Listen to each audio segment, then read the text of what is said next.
Hello, and welcome back to Random Vids. So, it's been a hot minute since we talked about Total Drama.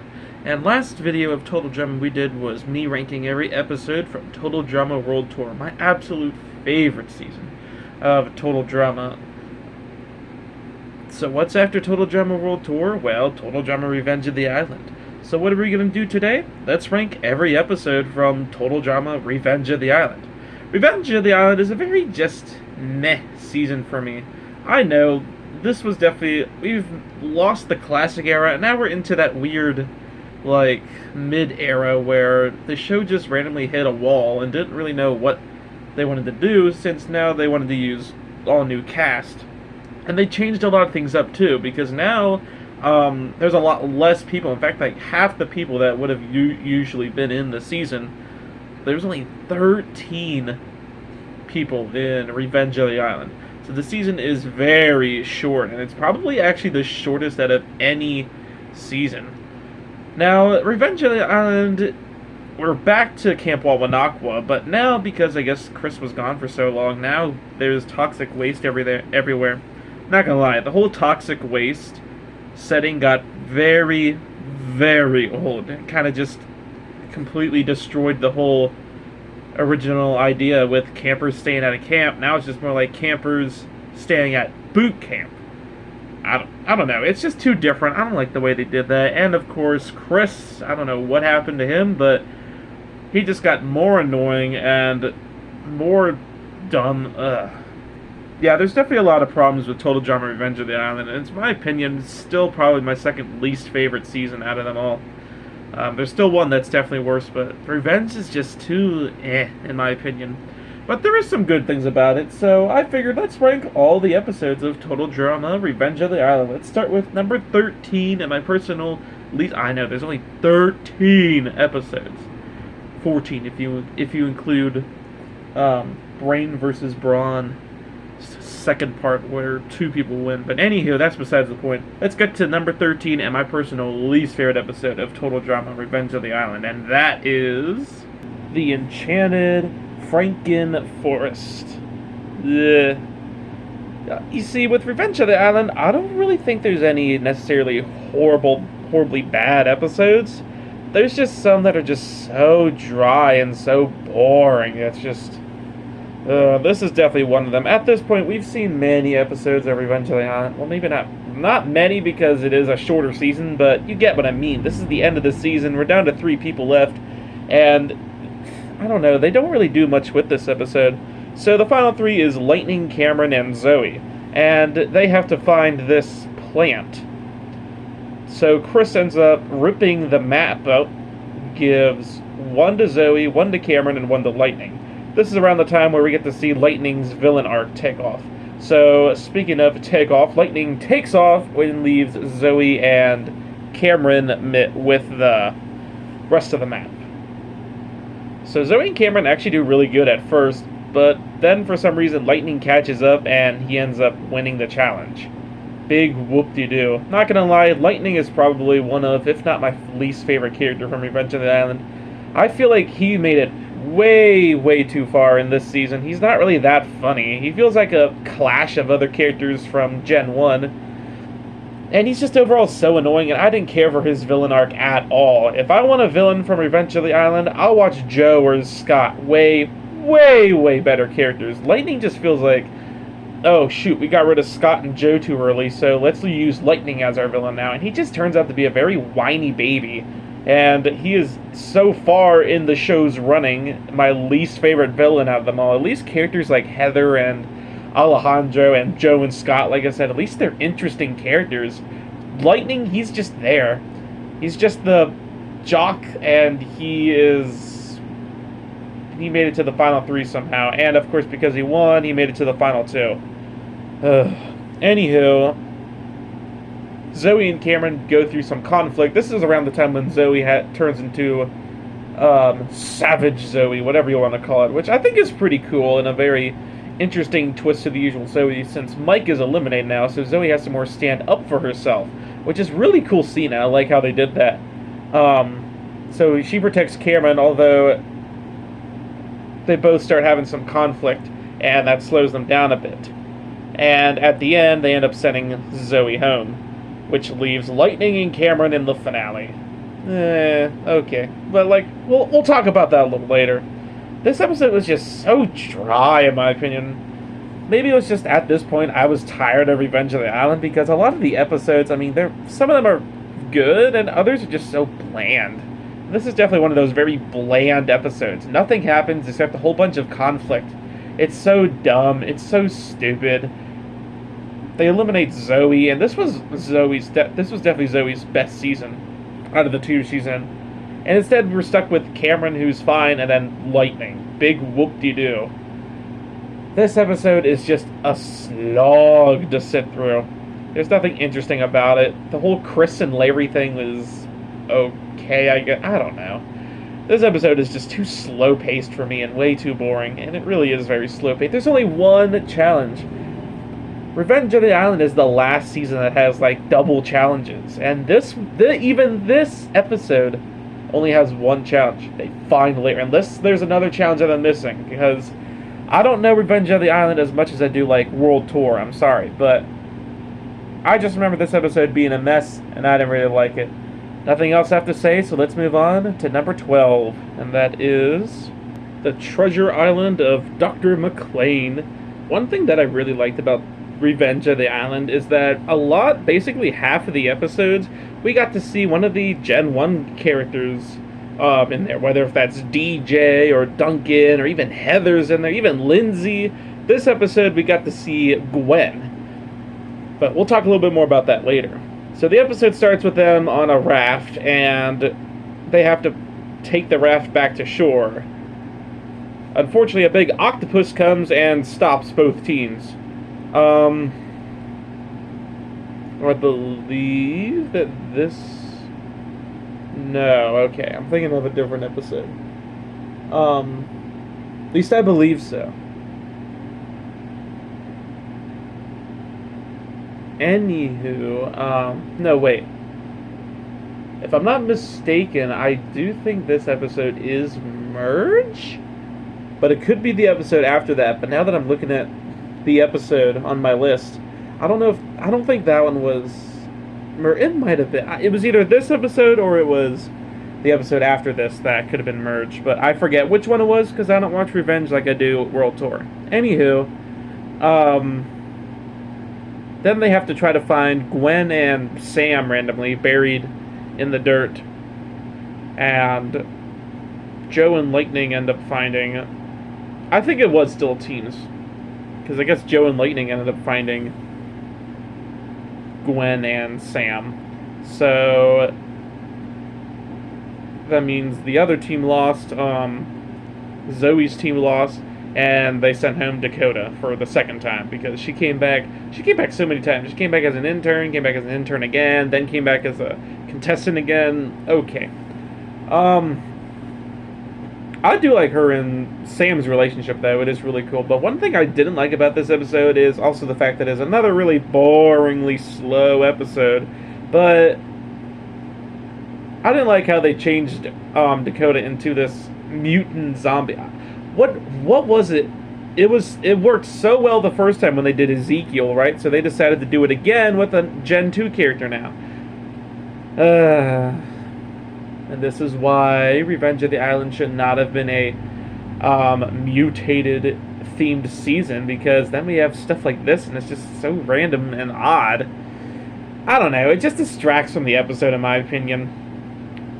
But at least when Dakota gets voted off to go home, she at least gets to ride the random launcher. Why do we have a launcher?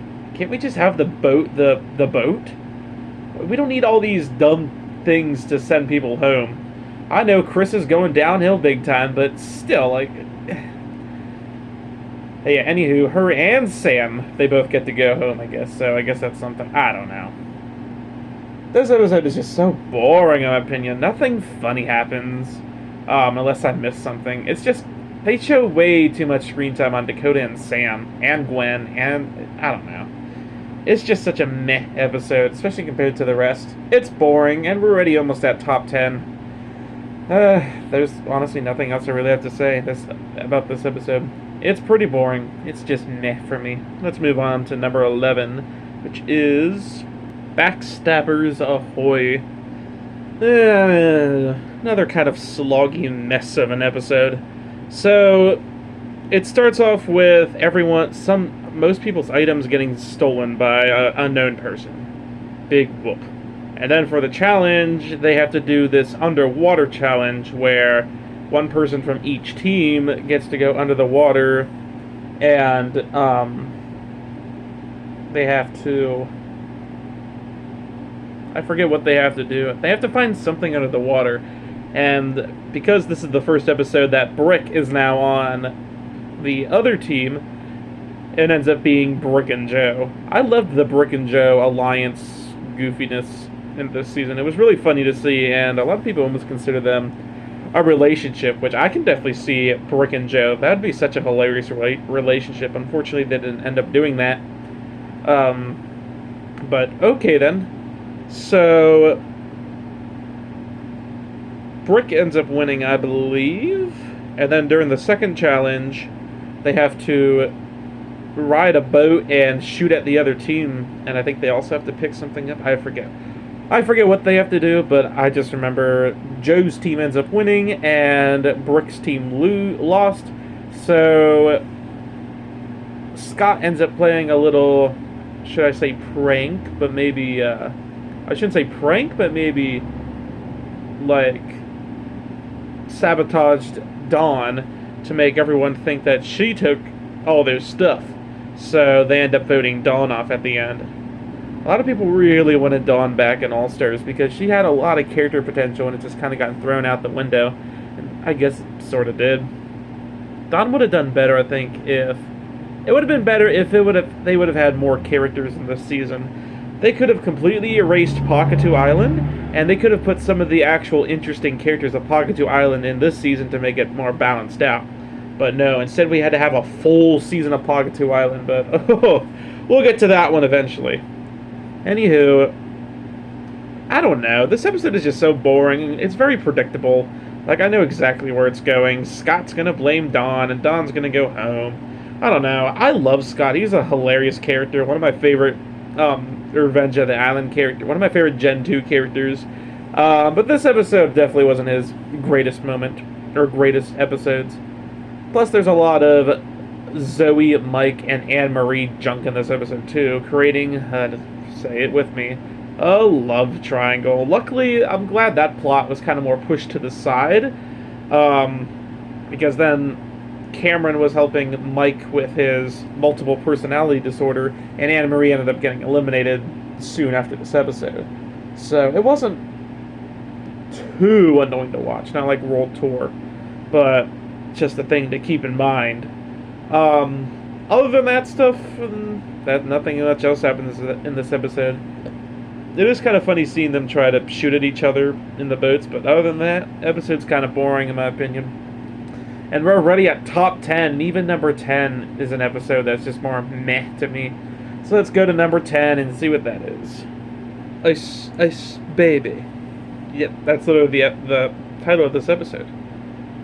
Alright. So the episode starts off with the teams trying to climb up a mountain. Scott's team ends up winning because, remember, B is still on their team, and B is really smart, or sorry, Beverly is really smart. So he ends up getting Scott's team up the mountain before Joe's team can. Then during the second challenge, they end up going to a, I guess, ice area, where they have to fling snowballs at each other while the other team is in there, almost kind of like capture the flag in a way. So, okay, that's kind of cool, except it's in the ice. Scott's team would have won if it wasn't for Scott sabotaging the team. I don't know. Scott's villainy in this season was just kind of off, in my opinion. What he wants to do is make his team lose, so then he can vote out people on his team. Okay? Well, I guess to be fair, Joe's team does have the better cast of people. Scott's team, not so much. Some of them are fine, but people like Sam and definitely Lightning and even like Stacy just kind of more meh. Anywho, Joe's team ends up winning because Scott sabotaged his team, although it was really close.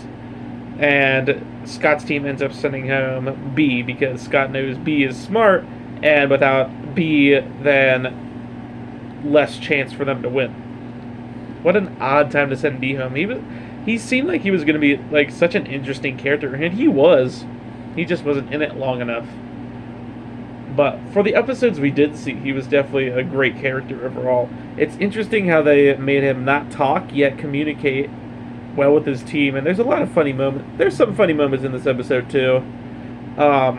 Like when, like, the talk Don and Scott were having together, and a few other moments here and there. I don't know. Like I said, I don't remember Revenge of the Island as much as I do World Tour, but overall, I guess it's a fine episode at best, boring episode at worst. Nothing else I have to say. Let's move on. Number 9, Eat, Puke, and Be Wary.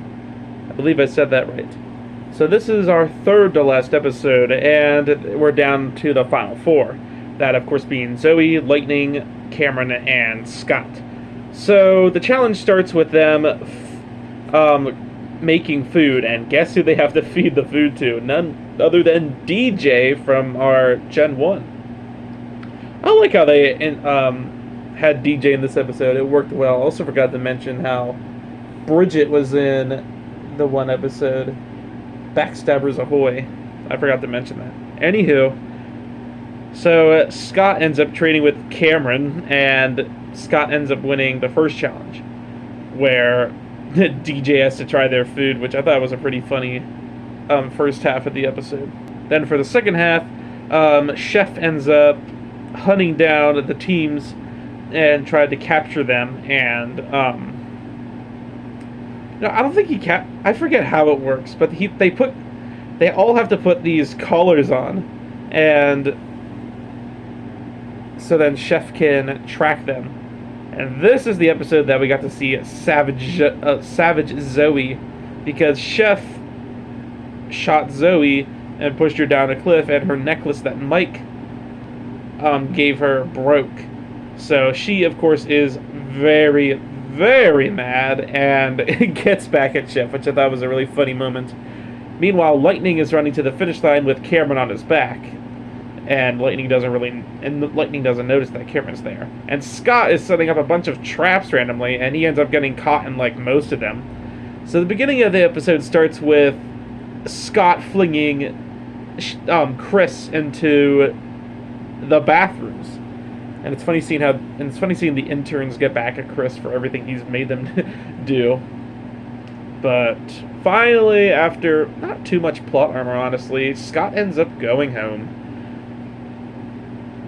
Okay, decent time to send Scott home, I guess. I think this episode is fine. It's just, There's just episodes that I think are better. Nothing too much happens in this episode. What really saves this episode is Zoe. Zoe could have easily made it to the final 3, or final 2, but nope. We can wait till All Stars, I guess, for that one. Also like how Scott's being the funny comedian in this episode, opposed to randomly smart getting back at people. I don't know, Scott's an interesting villain. I don't know if he's my favorite. He's definitely not my favorite villain, but he's a good one, I'd say. Yeah, overall, I guess it's a fine episode. Cameron ends up winning, and that's when Lightning starts getting mad at Cameron because Cameron won and not Lightning. Wow. What a big, big baby. I hate Lightning so much. Alright, let's move on to the next episode. Number 8. A mine is a terrible thing to waste. That's basically all I have to say about this episode. So for this episode, they have to go down to a mine and retrieve one of Chris's statue thingies. Because I guess he was down in the mine and forgot to get it out. I forget how that worked. But guess he was living down in the mine, other than those stupid mutated animals that we're definitely not tired of at this point. So this is still when the teams were teams, although at this point Joe and Scott switched teams, and Joe is now on Scott's old team, and Scott is on Joe's old team. So, okay then, that means we got to see some Joe and Lightning working together. And even Joe and Brick, since now Joe and Brick are both back together on the same team. And now, since Scott is on a new team, his whole plan kind of has to change.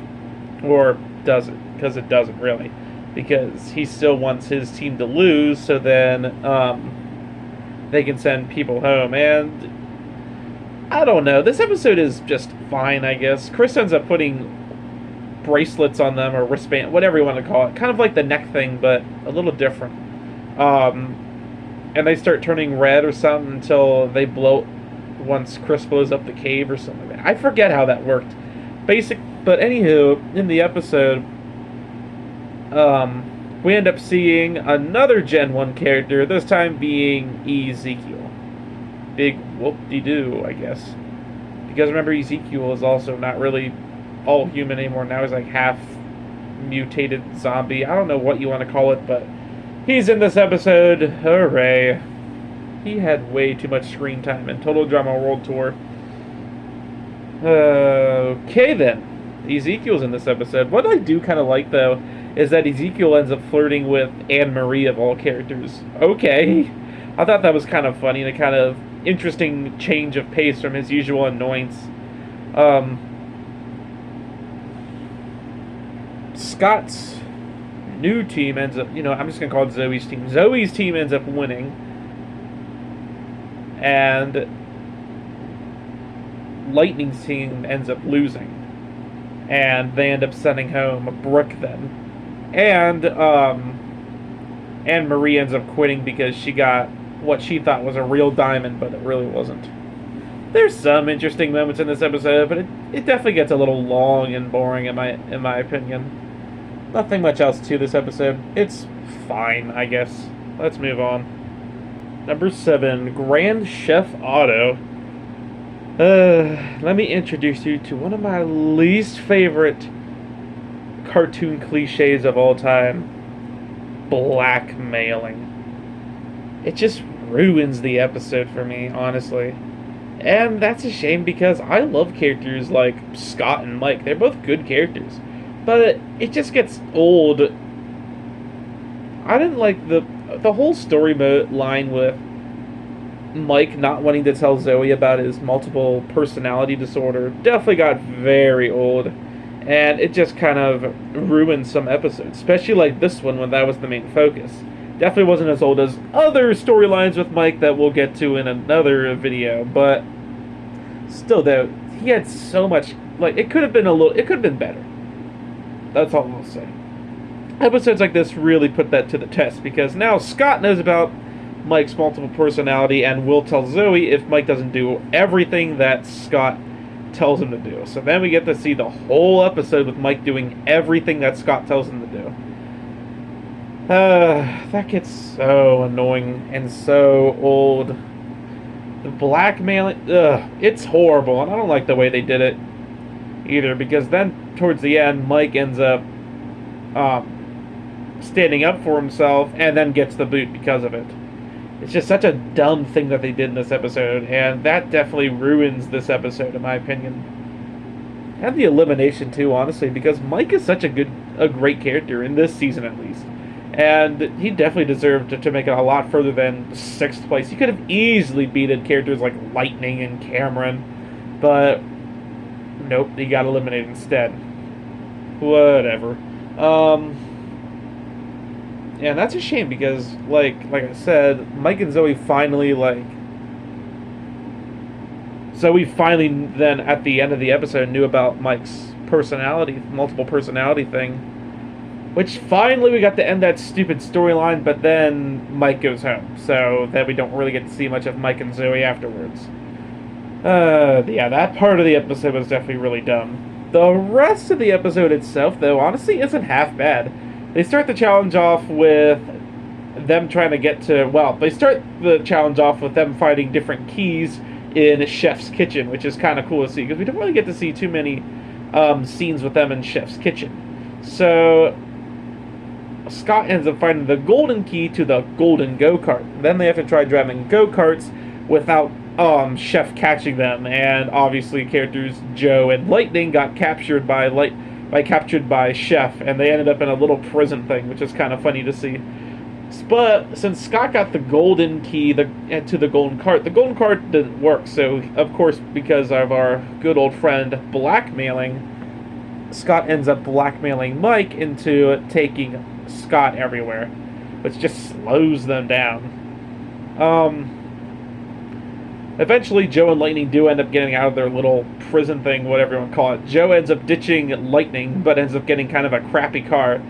Lightning ends up getting trapped by Fang, the shark, who is best friends with Scott. I love one of that. That's one of the most hilarious storylines of Revenge of the Island and All Stars. Scott and Fang moments. It's so hilarious how Scott pretends to be like this big tough guy, and then Fang shows up, and then he. Oh, it's just so hilarious. I love what they did with that. Anywho, Lightning ends up driving Fang just to see Scott, and that was Lightning's way of getting out of getting eaten by Fang, which I thought was really smart. It was a funny ending to. It was a great karma thing for what Scott did, because, like I said, Scott's a good character. You can't make him have any of these dumb blackmail. Okay, yeah. Overall, the episode ain't half bad. I think it's actually kind of good. They just got to take out the blackmailing part of it, but the rest of the episode is really good. Now let's move on to number 6, and that is Brain versus Brawn, aka the last episode of Total Drama Revenge of the Island. And such an interesting one. I'm sorry, I feel like I'm moving way too fast, or like I'm rushing. I've definitely rushed through the last number. I completely forgot to talk about what the challenge actually was. So basically, they just had to spray paint on different landmarks, different rocks and stuff. And Duncan was in that episode too. I completely forgot about that. I was too busy talking about the blackmailing. Anywho, now to Brain versus Brawn. So now it's down to Cameron and Lightning. Definitely another one of those kind of weak finales. Probably not as weak as Beth and Duncan, but still, though, Lightning definitely didn't deserve the final 2, and Cameron, he kind of lucked himself up there, too. Although I do definitely like Cameron as a character, but really, I think characters like Mike, Zoe, Joe, even Brick deserved... Okay, maybe not Brick, that's a lot, but characters like Joe and Mike and Zoe definitely deserve the finals more than Cameron and especially Lightning. Besides, if Joe was still there, then it still would have been Brain versus Brawn in a way. Except Joe ain't as dumb as Lightning is. Anywho, obviously it's Lightning versus Cameron, and they're both, I shouldn't say both, but Lightning is upset with Cameron because of everything Cameron did. Unfortunately, this challenge doesn't really have a second challenge, so it's just a long, drawn-out battle between Lightning and Cameron instead. We slowly get to see the arena revealed, and then we slowly get to see Cameron and Lightning building their armor to fight each other. Then we slowly get to see them fight, and they even bring back a lot of mutated characters we saw in this season, like Larry the plant that Chris likes a lot for some reason. Ezekiel randomly, which I thought was kind of funny. I don't know. There's some funny moments of this episode. I also liked how Cameron saved Chris from all the mutated animals. Or Larry saved Chris. I forget which one it was, but I thought that was kind of a cool little story there. I also like how everyone's rooting for Cameron except for Joe. I don't know why Joe's rooting for Lightning, because I thought when she got booted off, it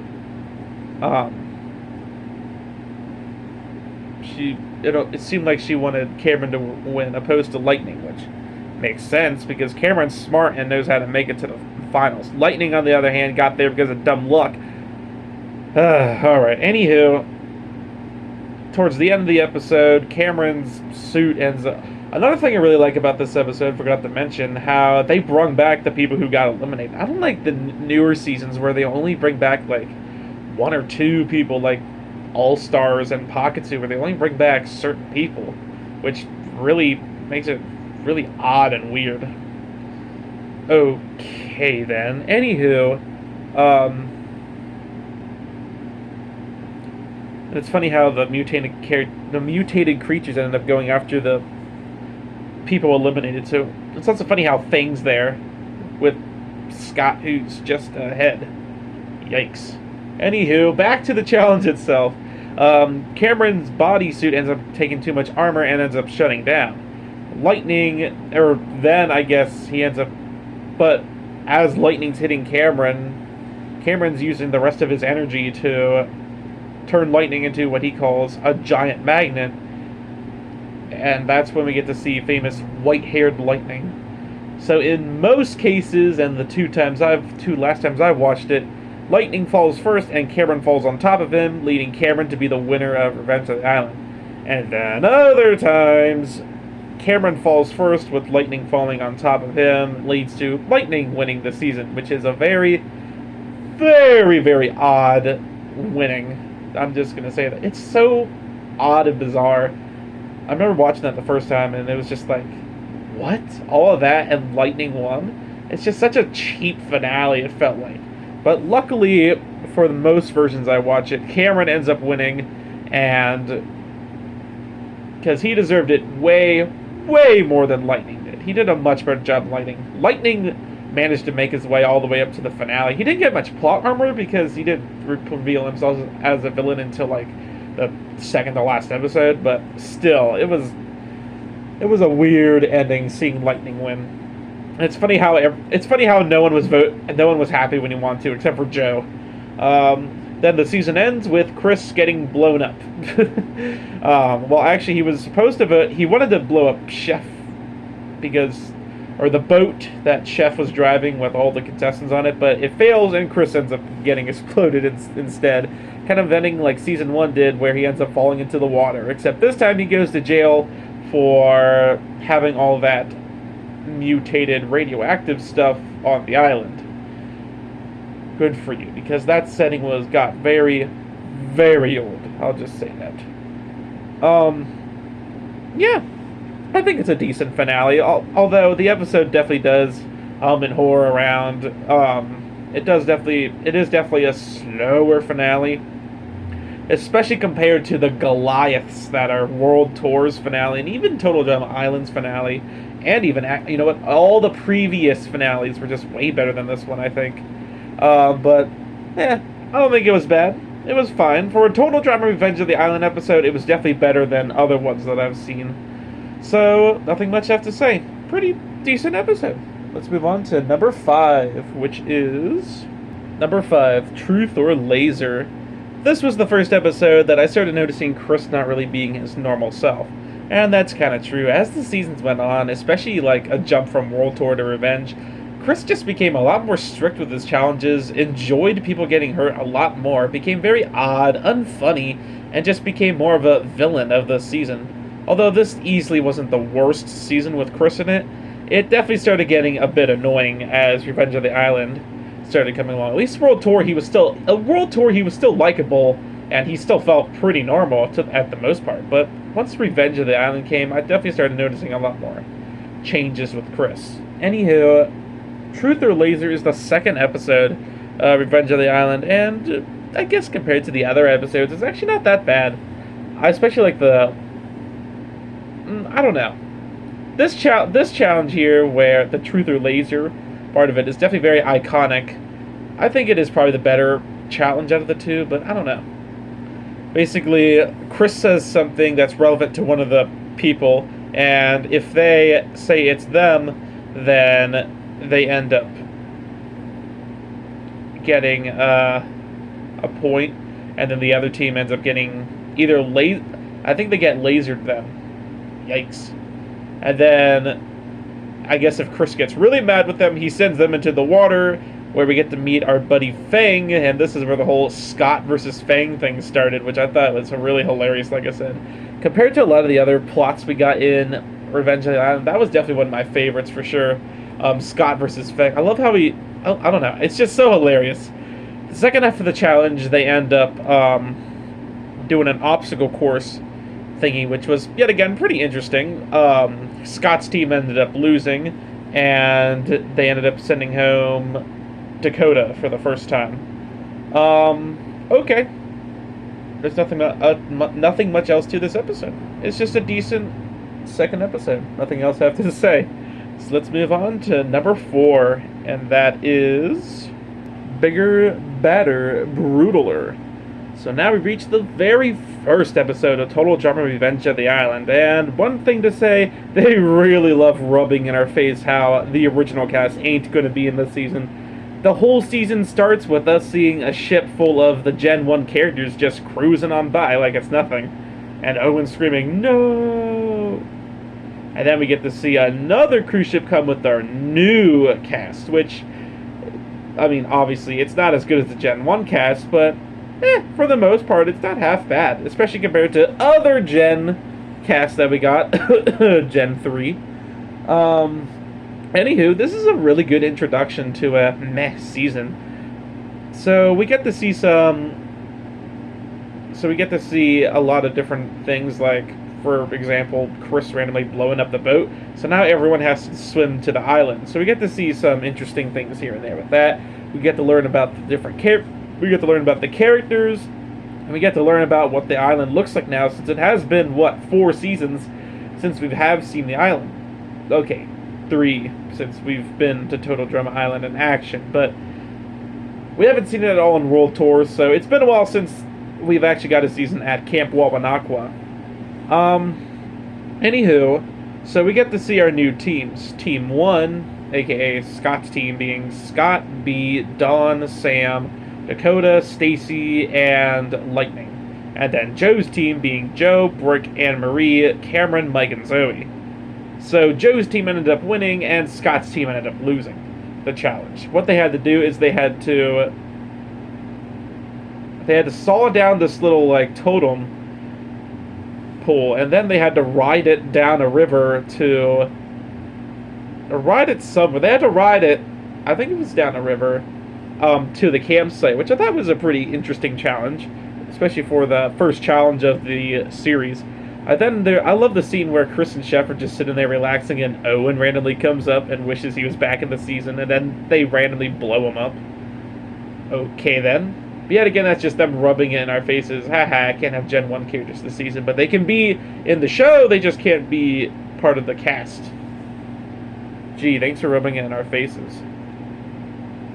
Just kidding. It doesn't bother me that much, because we do have a decent Gen 2 cast. So if we had a bad Gen 2 cast, then that would be different. But luckily, we didn't have a bad Gen 2 cast. So whoever would win got to get a really nice, like, ranch and house thingy. But unfortunately, the one team, I forget which one, ends up crashing it into the mansion. So they just get So then both teams just end up getting cabins. Scott's team loses, so they send home Stacy, because she annoys everyone. And we even get to start a season off with Stacy losing her hair. Because it's not a full season without someone losing their hair, right? Yeah, I think it's a pretty decent first episode, especially in comparison to a lot of the other episodes this season, and heck, even better than some of the other starting episodes from other seasons. Mainly just Islands, but overall, I think this episode works well, and I think it's a pretty good episode. Nothing else I have to say, so let's move on to number 3, and that is Finders Creepers. No, they're not playing Minecraft. In fact, this is our, I guess, if you want to call it, scary episode of the season. Total Drama always nails the scary, spooky episodes of the seasons. So in this episode, the teams have to go to a graveyard and find a key. Then they have to go to that mine again, and I forget what they had to do there. They had to pick up something, ride a zip line, and then they win. I don't know. I don't remember the challenges. Like I said, haven't watched it as much as World Tour. Don't remember it as much as World Tour. Shorter season than World Tour. Not as good as World Tour. Anywho, most people end up getting trapped by a spider. And they end up getting caught in a web, obviously, as you can see here. Cameron then ends up randomly getting mad at the spider, or gets... I guess he gets so scared, he gets so strong, he breaks out of his web, and he ends up beating up the spider. And then it's revealed that the spider is actually Izzy, which was really funny to see Izzy dressed up as a spider, and a good way to bring Izzy back into the show. No, she's not a contestant. Don't think she is. She's not. She's just here for this episode. I also like how the episode ends with Izzy shooting Chef with arrows. It's your classic Izzy versus Chef moment, more like Izzy beating up Chef moment. So I like how they do that. There's a lot of funny moments in this episode, and I always compare it to A Mine is a terrible thing to waste, and this one being a way, way, way better episode compared to that. I also like how Scott's team ends up winning for once, opposed to Joe's team. Because even though Scott had his whole thing with him trying to make his team lose so then they can vote someone out of their team every leg, that ends up not happening in this episode. Instead, Joe's team has to vote someone out, and they end up voting. Well, they don't even vote anyone. Brick just volunteers to go, but surprise, surprise, he doesn't end up getting voted off. Instead, he ends up just swapping teams. So this is the point where Brick swaps teams. Overall, it's a great episode. I love this one. It's hilarious. It's funny. And I think it's a great episode overall. Nothing else I really have to say, but definitely definitely a better episode of Revenge of the Island. Now let's get to my second favorite episode of Revenge of the Island, and that is Up, Up, and Away in My Pitiful Balloon. Oh man, everything about this episode is just so hilarious. There's a lot of funny moments in this episode. So it starts off with Chris introducing their first challenge. And why have one of his interns test it?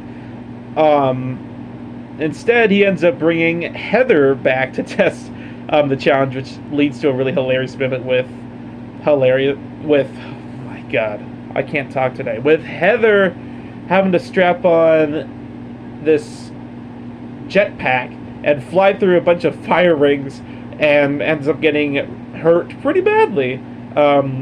With the parachute not even coming out until later on, which I thought was a really hilarious scene. Anywho, so the remaining, 5 teams have to build their own aircraft. So Chris and Chef have their, what do you want to call it? Hot air balloon. And Heather ends up taking advantage of it due to her finding the $1 million hidden away in the hot air balloon, not the hot air balloon, the blimp. That's what it is. And she ends up kicking Chris and Chef out of the blimp, and she takes it due to the $1 million being there because she was robbed in season 3. I mean, that makes sense because of Ezekiel. Heather didn't end up getting her $1 million. And Chris and Chef ended up bringing the $1 million with them in this episode. I don't know why they did, but they did. Anywho, the new challenge now is to fly up and try to stop Heather, which I thought was really hilarious, with the Gen 2 cast trying to catch Heather, which was such a hilarious challenge. And there was a lot of funny things they had to build, too. I like how Zoe had to build a swan wing thingy. Joe had to build a hot air balloon, which ended up looking like the thing that Sierra flew in World Tour. And of course, Scott built wings, which was probably the funniest one out of them all. I like how he's just trying to fly around and keeps getting... This is the Scott I like. He's trying to be a villain, but yet he tries to be a villain, but it ends up failing, and he's got a lot of funny Scott moments. And for other funny moments, we get to see Fang in this episode, too. So we got a lot of Scott versus Fang in this episode, which I thought was hilarious. So, a lot of things that happen in this episode, like Joe and Cameron end up working together. Joe makes Cameron work with her. And at first, Cameron's fine with it, but then ends up ditching Joe because she's being really strict with everything. And eventually, Cameron ends up getting the $1 million back from Heather. I believe it was Cameron. Cameron ran his thing into Heather's blimp. Heather's blimp now, okay. Although Lightning does make it up there first, but Heather tricks Lightning into taking it, but she ends up beating him up instead, which I thought was really hilarious. Cameron's the one who ends up crashing the blimp. Meanwhile, Joe and Scott end up crashing into the water at 1.2, and Zoe saves Cameron, which was a really good finale. I love how Zoe is, like, she's still nice, but you can tell she's upset since Mike is now eliminated, so she's trying to be she's trying not to be as gullible as she once was. Which I really like seeing that side of Zoe, where she's still really nice, but yet she, don't mess with her because she will yell at you. The only thing that ruins this episode is the elimination, because they end up getting rid of Joe at the end of it. Why Joe? She had such a strong season, and she could have easily made it to the finals instead of frickin' Lightning. Puh. But whatever. Besides the elimination, the episode is hilariously funny overall, and I really like the episode a lot. Definitely my second favorite episode from Revenge of the Island. And there's only one episode left, so let's get to my favorite episode of Total Drama Revenge of the Island, and that is Runaway Model. Oh yeah, this is easy my favorite episode from Revenge of the Island. Although Up, Up, and Away and My Pitiful Balloon is a great episode too. The elimination does kind of ruin it, because I do know who will get eliminated towards the end. But this episode is just hilarious overall. So, the episode starts with them having to dress up different animals in the forest. I know one of them was a Yeti, I think the other was a bear, but I don't remember. But they have to try to dress them up. And we get another Gen 1 character come back in this episode, that being Lindsay, of course, because she loves models and stuff too. Or she's good at that type of stuff, I should say. So she's one of the judges, along with Chris and Chef, to see who's the best model. Unfortunately, though, the Yeti ends up throwing a fit, I guess, because he ends up getting shoved into a bag by Scott's team. So the Yeti gets mad and ends up taking Lindsay away to Boney Island. I believe that's Boney Island that he takes Lindsay to. So now the teams have to go and rescue Lindsay, and I think you know where this is going. It ends up turning into the Mario vs. DK game in the arcade, which I thought was a hilarious way to interpret this episode. Another thing I really like about this episode is we get to see a lot of good Sam moments. Instead of him just being there and making it really far in the season, I like how he gets more of a purpose in this episode too, where he's trying to obviously save Lindsay. And it ends up working out really well until he ends up failing. Meanwhile, on the other team, they end up doing some face paint for Joe to make her look ugly, I guess, or make her, I don't know, make it so that the Yeti falls in love with Joe or something like that. And I guess that works. I forget how that ended, but I guess it works, and then they save Lindsay, and Joe's team ends up winning, which I thought was a hilarious part. The Scott's team ended up sending home Sam, which I thought was fine because, I mean, he's a good character and all, but he did get a lot of screen time, especially in All-Stars, which we'll talk about in another video. But I really liked a lot of things about this episode. I like the Gen 1 character they brought back. The challenge itself was really good. There's a the person they eliminated, that was a fine choice by me. Overall, it was a really good episode, especially compared to a lot of other Revenge of the Island episodes. And honestly, overall, Revenge of the Island was a much more just meh season overall. A lot of episodes were either really slow and annoying, or they just didn't make sense, or I just didn't like them overall. It was just way too different comparison to the original 3 seasons, and it was a much shorter season too. That doesn't necessarily mean it was a bad season, but in comparison to the last 3 seasons, this is easily my least favorite season compared to World Tour Action and Original Island. Although it's not my least favorite season of all time. Yeah, overall, this season was okay at best, and boring at worst. Even my favorite episode here had some problems in it. Like, the first half of the challenge definitely felt a little more slow, but... And it's definitely nowhere near my favorite episode from World Tour, Action, or Island. But for Revenge of the Island, it's my favorite episode. So with that, I hope you enjoyed this video, and I will see you next time. Have a good day, everybody.